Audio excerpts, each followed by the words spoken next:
ये कहानी एक ऐसे राजा की है जिसकी मौत अभी तक एक राज बनी हुई है और मौत के बाद उसकी कब्र को खोदने वाले रहस्यमय तरीके से मारे गए। ऐसा राजा जिसकी बहन के पेट में उसी के दोस्त का बच्चा पल रहा था। आज मैं एक्सप्लेन करने वाली हूँ तुत सीरीज, जो रिलीज हुई थी 2015 में और IMDb पर इसकी रेटिंग है 7.1।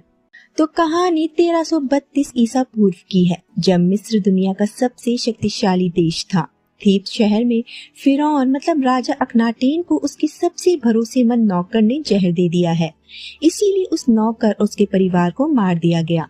राजा अपने 8 साल के बेटे तूतनखामून को उस नौकर के बेटे को मारने को कहता है, जो उसी की उम्र का था। फिरौन के रूप में तूतनखामून को उसकी जगह लेनी है। राजा श्योर होना चाहता है कि क्या उसका बेटा राजगद्दी संभाल पाएगा, लेकिन तूतनखामून उस बच्चे को नहीं मार पाता। जहर का असर अब राजा के ऊपर होने लगा है। अपनी मौत से पहले उसने तूतनखामून की शादी उसी की बहन एंखेसामून से कर दी, ताकि सत्ता उनके वंश के हाथों में रहे। अपने पिता की मौत के बाद तूतनखामून 9 साल की उम्र में ही राजा बन गया, लेकिन राजा वो सिर्फ नाम का था। कम उम्र के चलते राज्य के सारे महत्वपूर्ण निर्णय वजीर ए लिया करते थे। तुत के सिंहासन पर बैठने से पहले मिस्र बहुत उथल पुथल के दौर से गुजर रहा था। कहानी कई साल आगे जाती है। तुत अपने दोस्त का के साथ तलवारबाजी की प्रैक्टिस कर रहा है। का तुत से कहता है कि उनके राज्य का पृष्ठ प्रजा पर काफी जुल्म कर रहा है और तुत को अपने राज्य के लिए कुछ करना चाहिए। जवाब देता है कि वो अपने दादाजी की तरह नहीं है, जो दुनिया के लिए एक मिसाल बन पाए। उसके पिता ने जो गलतियां की हैं वो उन्हें नहीं सुधार सकता। का कहता है कि उनसे बहुत कुछ सीखने की जरूरत है।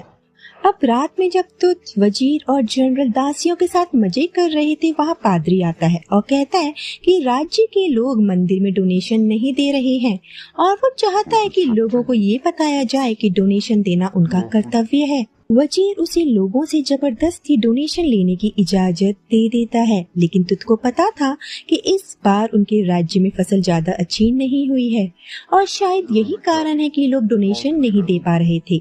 लेकिन प्रीस्ट कहता है कि डोनेशन देना लोगों का कर्तव्य है और वो इस कर्तव्य से पीछे नहीं हट सकते।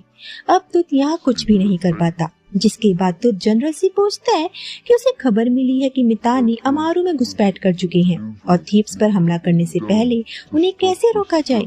अब यहाँ जनरल हंसते हुए कहता है कि मितानी साम्राज्य को वो नक्शे से मिटाने का दम रखता है और उसे परेशान होने की जरूरत नहीं है। अब जनरल जिस तरह से उससे बातें कर रहा था, लग ही नहीं रहा था कि वो अपने राजा से बात कर रहा है, बल्कि ऐसा लग रहा था कि वो किसी नॉर्मल लड़के से बात कर रहा हो। जिसके बाद हम तुत को चोरी छिपे अपने महल से निकलते हुए देखते हैं। वो रात के समय सड़कों पर हुट पहने टहल रहा है और अपने राज्य का जायजा ले रहा है। तभी उसे कुछ लुटेरे पकड़ लेते हैं, लेकिन ऐन वक्त पर वहाँ पेट्रोलिंग कर रहे गार्ड्स आकर उन लुटेरों को वहाँ से भगा देते हैं। उन गार्ड्स का लीडर लागस ने राजा तुत को कभी नहीं देखा था, इसीलिए वो उसे पहचान नहीं पाया। वो तुत से पूछता है कि तुम यहाँ क्या कर रहे हो। तुत कहता है कि मैं काम की तलाश में हूँ। ये सुन लागस उसे दिन में काम तलाशने को कहकर चला गया। अब हम तुत को उसकी पत्नी आंखें के साथ देखते हैं, जो उसकी सौतेली बहन भी है।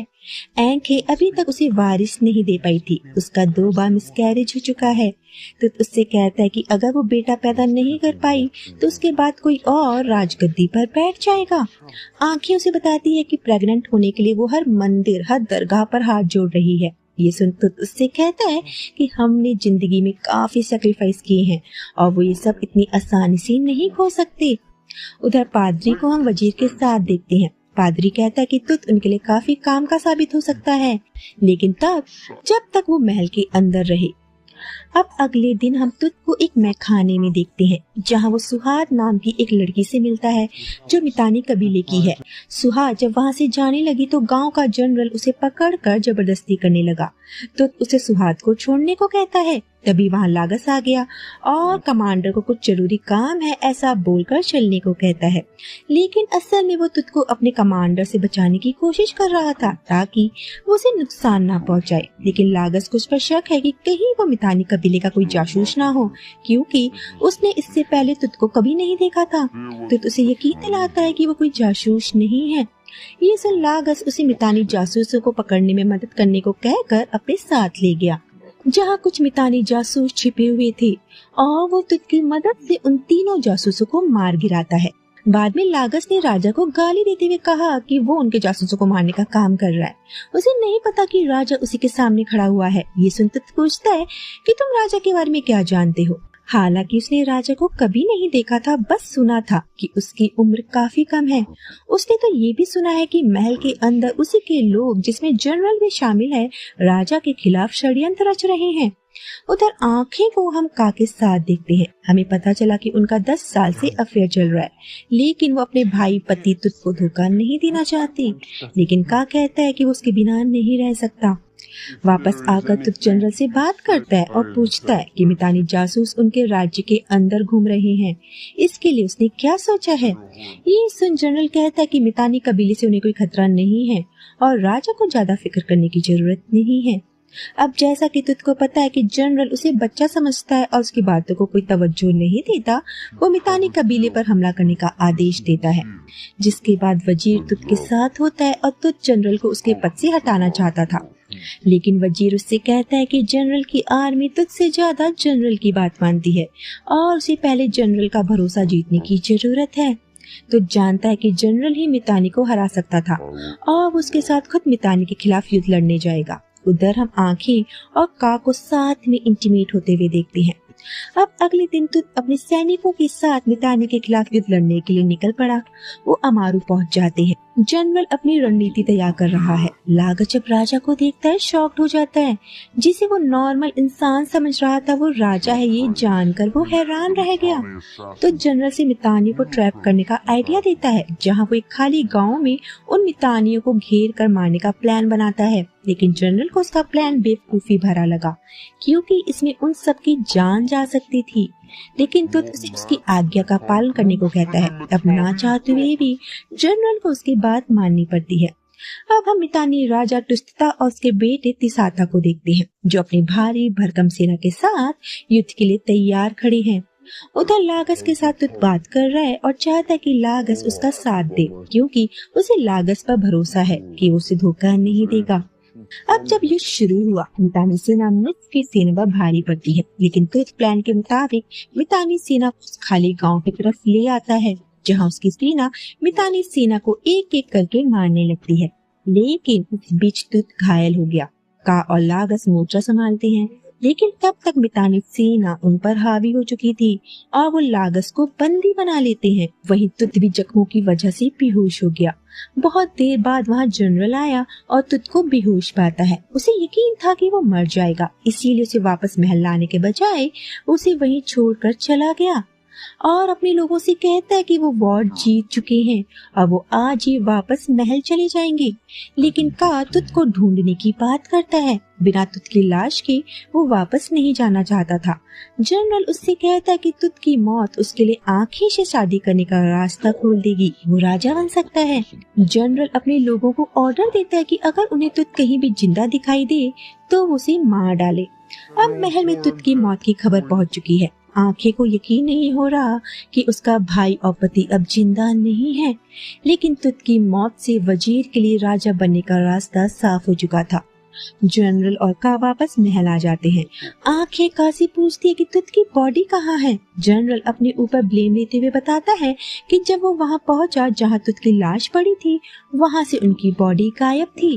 वो कहता कि शायद मितानी उसकी लाश को अपने साथ ले गए होंगे। उन्हें इतनी सारी लाशों के बीच पता नहीं चला होगा कि वो राजा तुत की लाश है। जिसके बाद आंखें का से अकेले में बात करती है और पूछती है कि उसने तुत को बचाने की कोशिश क्यों नहीं की। का कहता है कि मैंने की थी, लेकिन जनरल ने उससे कहा कि तुत की मौत उसके लिए फायदेमंद रहेगी, क्योंकि उसकी मौत के बाद वो आंखें से शादी कर सकता है। आंखें कहती है कि वो का से शादी जरूर करना चाहती थी, लेकिन तुत की मौत की कल्पना उसने कभी नहीं की थी।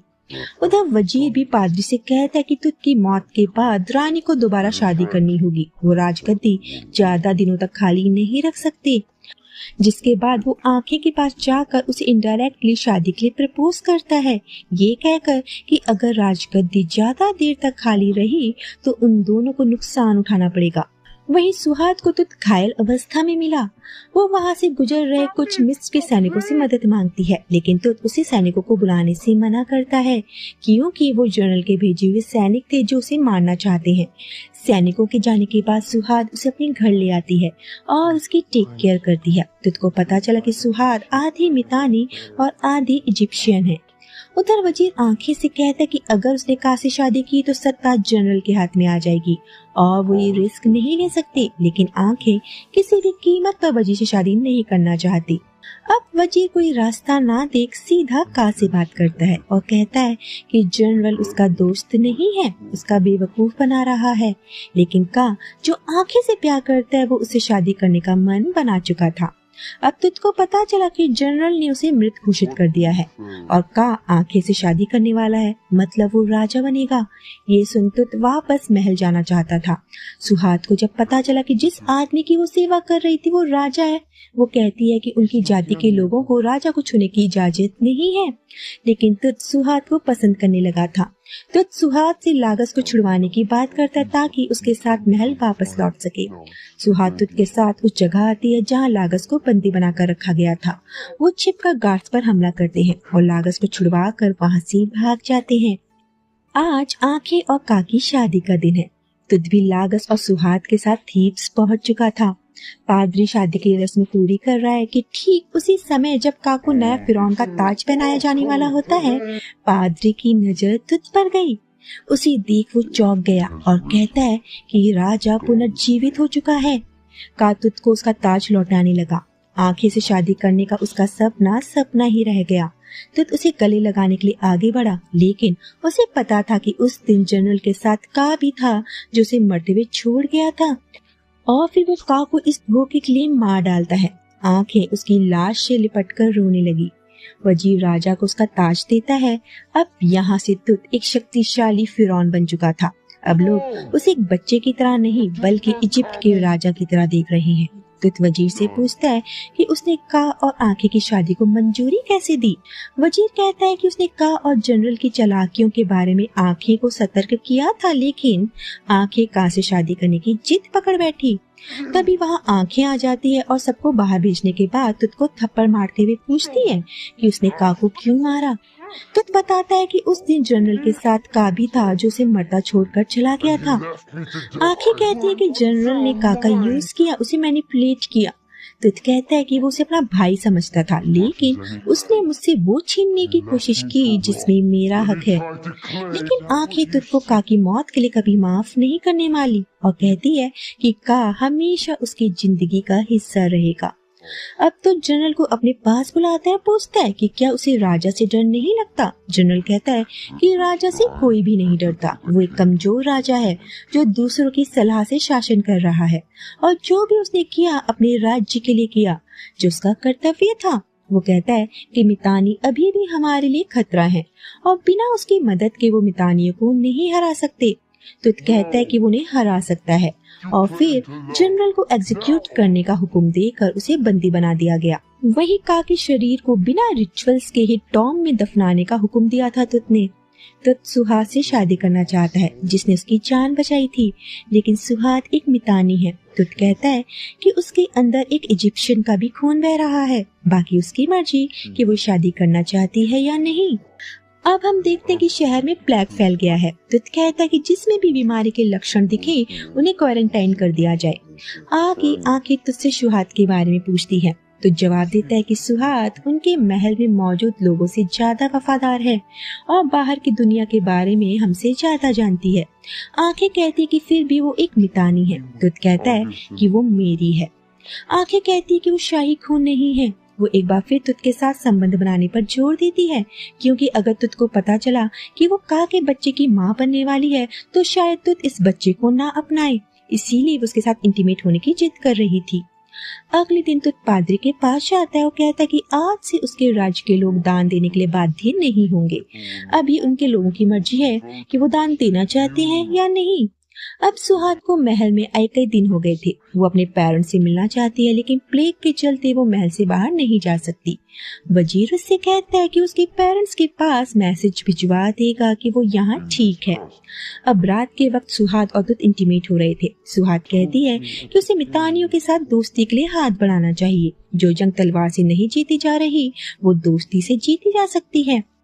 ये सुनकर तुत आंखें के पास आया और उससे कहता कि मितानी के राजा का बेटा राजकुमार तिसाता अनमैरिड है। वो अपनी कजिन हैरित की शादी उससे करवा के इस युद्ध को खत्म कर सकते हैं। आंखें जानती है कि उसे ये आइडिया सुहाग ने दिया है। वो मान जाती है और हैरित को तैयार करके मितानियों के पास भेज देती है।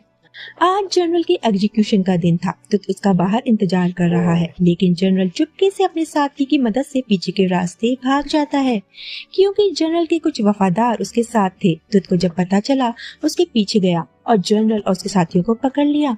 जनरल अपने साथियों से सरेंडर करने को कहता है और जनरल को अरेस्ट कर लिया गया। लेकिन उसी वक्त हैरित की लाश महल पहुंची। मितानी राजा ने उसकी लाश भेजकर अपना जवाब दे दिया था। ये देखने के बाद लागस तुत को सलाह देता है कि उन्हें जनरल का यूज मितानी के अगेंस्ट करना चाहिए, क्योंकि जनरली वो इंसान है जिससे मितानी थोड़ा बहुत खौफ खाते हैं। मितानी की हार के बाद जनरल के साथ क्या करना है वो बाद में सोच लेंगे। फिलहाल वो जनरल को जिंदा रखकर अपने फायदे के लिए यूज कर सकते हैं। हैरित की मौत की वजह से सुहाग को अपनी गलती पर पछतावा हुआ, क्योंकि उसी ने इस रिश्ते की बात की थी। आंखें हैरित की मौत से दुखी है और कहती है कि हर बार उसे ही क्यों सैक्रिफाइस करना पड़ता है, और राजा होने के नाते उसकी कुछ ड्यूटीज हैं। उसे सेक्स करने को कहती है। राजा बेमन से उसके साथ इंटीमेट हुआ, लेकिन सुहाग तुत का सच्चा प्यार है। फिर भी वो सुहाग के बच्चे को राजा नहीं बना सकता, क्योंकि वो शाही खून नहीं था। अगले दिन तो जनरल के सामने एक डील रखता है कि वो मितानी के खिलाफ युद्ध में उनका साथ दे। जनरल जानता है कि मौत तो दोनों तरफ से आनी है, तो क्यों ना राजा का साथ देते हुए शहीद हुआ जाए। वो इस डील के लिए मान जाता है। आंखें तुत को बताती है कि वो प्रेग्नेंट है। ये सुन तुत खुश हो गया।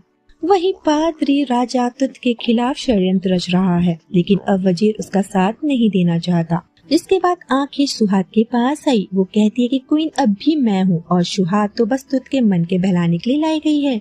वो अब प्रेग्नेंट है। राजा को उसका वारिस मिल चुका है और अब वो चाहे तो कितनी भी पत्नियां रख सकता है, उसे फर्क नहीं पड़ता। ये सुन सुहाग कहती है कि फिर तो वो भगवान से प्रार्थना करेगी कि इस बार उसका बच्चा सांसें लेकर इस दुनिया में आए, क्योंकि इससे पहले उसकी 2 औलादें मरी हुई पैदा हुई थी। सुहाग भी प्रेग्नेंट है और आंखें ये जान चुकी थी, लेकिन तुत को सुहाग ने अभी तक ये नहीं बताया था। वही प्लेग से इन्फेक्टेड लोगों की संख्या भी बढ़ती जा रही थी। उन्हें काबू करना मुश्किल हो रहा था। जनरल तुत को सारी सिचुएशन समझाता है और कहता है कि अगर कोई कदम नहीं उठाया गया तो इस इन्फेक्शन की चपेट में पूरा थीब्स आ जाएगा।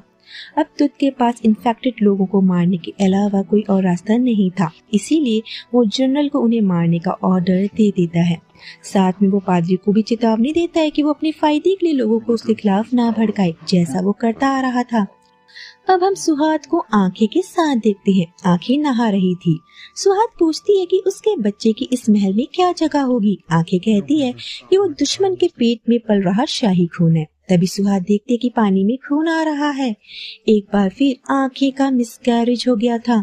आंखें जोर जोर से रोने लगी, लेकिन ये सुहाग के लिए प्लस पॉइंट था, क्योंकि अब उसका बच्चा राजा का वारिस बनेगा। आंखें तुत के साथ है और कहती है कि ये उसकी सजा है तुत को धोखा देने की। वो उसे माफी मांगती है। तुत सुहाग के पास आया और सुहाग उसे बता देती है कि मैं पेट से हूँ। उसके पेट में राजा का वारिस पल रहा है। ये सुन तुत खुश हो गया और युद्ध के बाद वापस लौटकर उससे शादी करने का वादा करता है। उधर आंखें और वजीर मिलकर फिर से तुत के खिलाफ साजिश रच रहे थे। वजीर उसे तुत की कमजोर नस पर वार करने का सुझाव देता है, जो सुहाग थी। आंखें सुहाग के पास आई और उससे झूठ कहती है कि उसके पेरेंट्स यहाँ थीव्स में उससे मिलने आए हैं, लेकिन बाहरी लोगों को महल में आने की परमिशन नहीं है, इसीलिए वो कहीं बाहर रुके हैं। वो अपनी भरोसेमंद गार्ड सीत के साथ उसे उसके पेरेंट्स के पास भेज देती है, लेकिन ये उसकी चाल थी सुहाग का काम तमाम करने की। सुहाग को इन्फेक्टेड लोगों के साथ एक कमरे में कैद कर दिया गया और फिर उन्हें बाकी लोगों के साथ उस जगह ले जाया जाता है जहां उन्हें मार दिया जाएगा। तुत के हुक्म से सभी इन्फेक्टेड लोगों को मारने के लिए जनरल तैयार है। वो गैसोलीन का यूज करते हैं ताकि दम घुटने की वजह से सब मर जाएं। तुत अपने इस डिसीजन से खुश तो नहीं था, लेकिन बाकी लोगों को प्लेग से बचाने के लिए उसे ये कदम उठाना पड़ा। अगले दिन तुत को पता चला कि सुहात महल में नहीं है। वो लागस को उसे ढूंढने के लिए कहता है। लागस को सुहात मरे हुए लोगों के बीच में बेहोशी की हालत में मिल जाती है।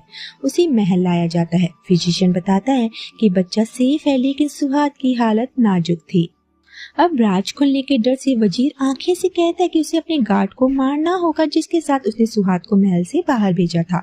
आंखें अपने वफादार गार्ड को मार देती है। उधर तुत ने शांति प्रस्ताव के लिए तुत्सा को महल में आमंत्रित किया, लेकिन मितानी राजा अपने बेटे तिसाता को भेजता है, जो राजा से कहता है कि मितानी को हराना उनके बस की बात नहीं है और वो इजिप्ट को छोड़कर चले जाए। अब यहाँ मितानी राज्य करेंगे, लेकिन तुत उसकी शर्त मानने से मना कर देता है और उसे युद्ध की तैयारी करने को कहता है। साथ ही वो जाने से पहले उन्हें वाइन की केन्स भी गिफ्ट करता है। तिसाता के जाने के बाद तो जनरल से उसके 40 बेस्ट कमांडर्स लाने को कहता है, जो मितानी सेना पर हमला करेंगे। उधर सुहात अभी भी बेहोश है। आंखें तुत के पास आई और पूछती है कि सुहात उसके लिए इतनी इम्पोर्टेंट क्यों है। तुत उसके और काके रिश्ते के बारे में बात करके उसे चुप करा देता है। वही प्रीस्ट दान ना मिलने की वजह से परेशान है। तुत कहता है कि जब वो ये वॉर जीत जाएंगे तब भगवान खुद उनके लिए डिवोटेड हो जाएगा। भगवान को दान की जरूरत नहीं है। ये सुन प्रीस्ट गुस्से में वहाँ से चला गया। उसके जाने के बाद लागस तुत को सलाह देता है कि राजा की गैर मौजूदगी में प्रीस्ट उसके खिलाफ लोगों को भड़का सकता है, उसे अरेस्ट कर लेना चाहिए। लेकिन तुत को लगता है कि इससे पादरी को और ताकत मिलेगी। प्रीस्ट की आर्मी जनरल की आर्मी से कहीं ज्यादा ताकतवर है। वो समय आने पर उससे शांति से निपट लेगा और एक समय पर एक दुश्मन से निपटना ही समझदारी है। अब तुत वजीर के साथ अपनी टॉम देखने गया, जिसमें कंस्ट्रक्शन का काम चल रहा था। वहाँ मरने के बाद उसे दफना दिया जाएगा। तुत वजीर से पूछता है कि क्या मैं इस टॉम में दफनाने के काबिल हूँ। वजीर कहता है ये तो समय बताएगा। बगल में ही एक और टॉम थी, जिसमें नॉर्मल लोगों को दफनाया जाता था, जिसके बारे में कभी किसी को कुछ पता नहीं चलेगा। 1000 साल बाद वो टॉम गायब हो जाएगी और उसके ऊपर एक और टॉम को बना दिया जाएगा। उधर पादरी को वजीर बताता है कि तुत की पॉपुलैरिटी बढ़ रही है, लेकिन पादरी कहता है कि गॉड उसके साथ है और उसके थ्रू लोगों से बात करता है। इनडायरेक्टली वो खुद को भगवान बता रहा था। वो वजीर से कहता है कि अगर वजीर तुत की जगह ले लेता है तो उसे पूरा सपोर्ट करेगा। युद्ध में जाने से पहले तुत बेहोश सुहात से मिलने आया। उधर पादरी अपने चेलों को तुत के खिलाफ भड़काने लगा। कुछ ही दिन में उनके भगवान रा का फेस्टिवल आने वाला है। जब सारे लोग रा फेस्टिवल का आनंद ले रहे होंगे, इस दौरान वो राजा तुत को मार देंगे। उधर सुहात को भी होश आ चुका था और ये आंखें के लिए ठीक नहीं है। अगर सुहात ने राजा तुत को बता दिया कि आंखें ने उसे मारने की कोशिश की थी, आंखें मुसीबत में पड़ सकती है। लेकिन सुहात को फिलहाल कुछ याद नहीं। वजीर आंखें से कोई भी बेवकूफी करने से मना करता है और कहता है कि जब तक उसे कुछ याद नहीं, वो उसके लिए खतरा नहीं है। उधर मितानी वाइन्स लेकर अपने किले पर आ चुके थे। तुत जनरल और लागस उन पर नजर रख रहे हैं।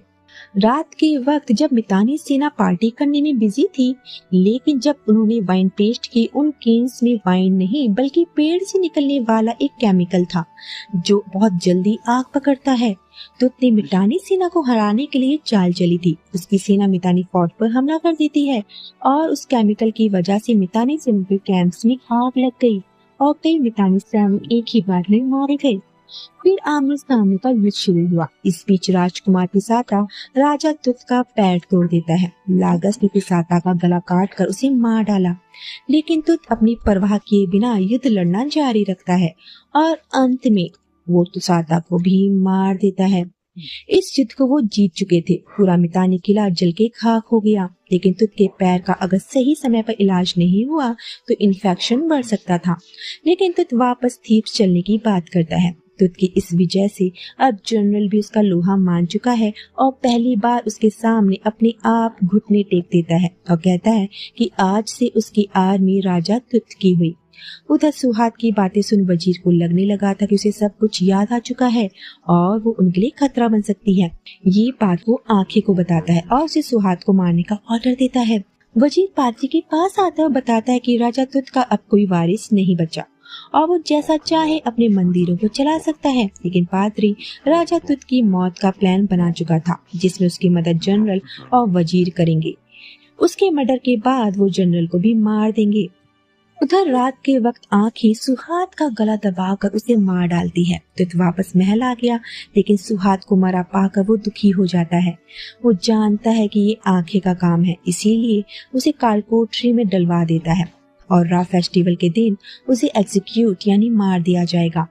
पादरी और राजा तुत के बीच फिर से बहस होने लगी और राजा उसे उसकी सलामती के लिए दुआ करने को कहता है, लेकिन पादरी कहता है कि वो अपनी नहीं बल्कि उसकी सलामती के लिए दुआ करेगा। वजीर आंखें के पास आता है। वो इस बार एक और प्लान के साथ आया था। आंखें उसे राजा तुत को नुकसान पहुंचाने से मना करती है, लेकिन वजीर कहता है कि राजा तुत के जख्म काफी गहरे हैं और कुछ जख्म ठीक नहीं होते। अब हम देखते कि राजा के पैर का जख्म ठीक नहीं हो रहा। फिजिशियन उसे आराम करने को कहता है, लेकिन तुत मरने से पहले अपनी प्रजा के आगे कमजोर नहीं दिखना चाहता था। उधर पादरी जनरल को भी अपने प्लान में शामिल कर लेता है, ये कहकर कि तुत उसे उसके साथ धोखे के लिए कभी माफ नहीं करेगा। तुत की मौत के बाद उसकी अपनी एक आर्मी होगी, वो उससे ऐसा वादा करता है। जनरल उसका साथ देने के लिए राजी हो गया। पादरी अपना प्लान बनाता है, जिसमें उसके चेले तुत की हत्या करेंगे। अब जैसे ही फेस्टिवल शुरू हुआ, राजा तुत टेंपल में आते हैं। पादरी का चेला पादरी को उसके आने की खबर देता है और फिर उसके सभी चेले टेंपल के चारों ओर हथियार लेकर फैल गए। वजीर जनरल को इशारा करता है और फिर जैसे ही चेले तुत को मारने वाले थे, वहां तुत के बदले कोई और इंसान बैठा हुआ था। जनरल के सैनिक उस चेले का गला काट देते हैं, क्योंकि वो पादरी के नहीं बल्कि राजा तुत के साथ थे। राजा तुत ने पहले ही पादरी की मौत का इंतजाम कर दिया था। उसके सभी चेलों को जनरल की आर्मी मार डालती है। राजा तुत पादरी के पास आया। पादरी उसे जिंदा देखकर डर गया। तुत बताता है कि वो उसके सभी चेलों को मार चुका है और आज से वो उसके लोगों को कंट्रोल नहीं करेगा। पादरी उसे भगवान का डर दिखाता है, लेकिन राजा ने उसे चाकू भोंक दिया और उसकी बॉडी को बिना रीति रिवाज के दफनाने की बात करता है। उसकी मौत के साथ ही राजा नीचे गिर गया। जनरल उसे गोद में उठाकर महल लाता है। उसके पैर का इन्फेक्शन बढ़ गया था। अपनी अंतिम सांसों में राजा तुत उसकी बहन आंखें को उसके पास लाने को कहता है और वजीर से पूछता है कि उसकी मौत के बाद लोग उसे किस तरह याद करेंगे। आंखें और वजीर दोनों से भरोसा दिलाते हैं कि उसे एक शक्तिशाली शासक के रूप में अनंत काल तक याद रखा जाएगा।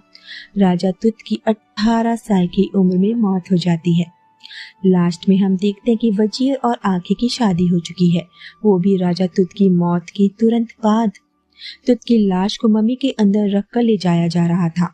वजीर के कहने पर तुत को एक छोटे से मकबरे में दफनाया जाता है, जो किसी ऐसे व्यक्ति के लिए बनाया गया था जिसे कभी भी जाना नहीं जाएगा। ये मकबरा असल में राजा तुत ने अपने वजीर के लिए बनवाया था और इस मकबरे का निर्माण कार्य अभी अधूरा है और साक्ष्य बताते हैं कि इसे राजा तुत के शरीर के लिए जल्दबाजी में तैयार किया गया था। लेकिन वजीर ने उस अर्ध निर्मित साधारण से मकबरे में एक महान राजा को दफन कर दिया और समय के साथ वो कब्र रेत में मिल जाएगी।